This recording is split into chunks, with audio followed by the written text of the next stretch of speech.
안녕하세요. LA 장지알바외과의 장지아 원장입니다. 반흔 탈장 치료 수술은 다른 탈장 치료 수술과는 달리 더더욱 경험과 전문성을 필요로 합니다. 최상의 수술 결과를 위해서 환자에게 적합한 수술 방법뿐만 아니라 환자의 건강, 병력, 습관 등을 꼼꼼히 살펴보고 보정하는 것이 굉장히 중요합니다.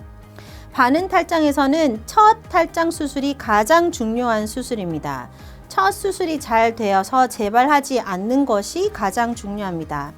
제가 이렇게 첫 수술을 강조하는 데에는 이유가 있습니다.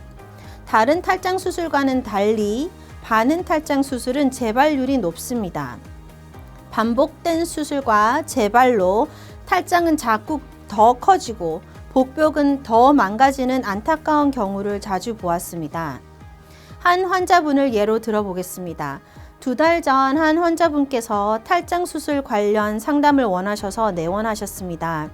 이분은 12년 전 대장 개실염으로 개복 수술을 하신 후 반흔 탈장이 생기셨고 방치해 두시다가 탈장이 꽤 커진 상태에서 첫 탈장 수술을 하셨다고 했습니다.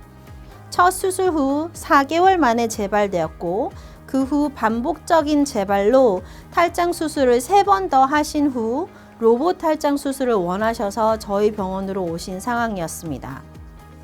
여러 외과 의사들을 거쳐오면서 복벽 재건술도 받아보셨고 성형외과 의사에게서 수술을 받아보기도 하셨습니다.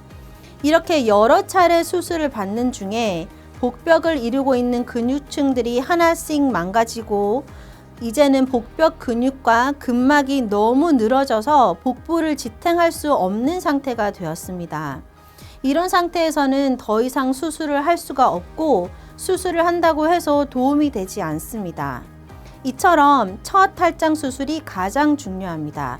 첫 수술 때에 가장 적합한 방법의 수술, 그리고 가장 적합한 환자의 상태, 그리고 가장 적합한 수술 후 케어, 이렇게 3박자가 잘 맞아야 재발률을 떨어뜨릴 수 있고 앞에서 말씀드린 환자와 같은 상황을 피할 수 있습니다.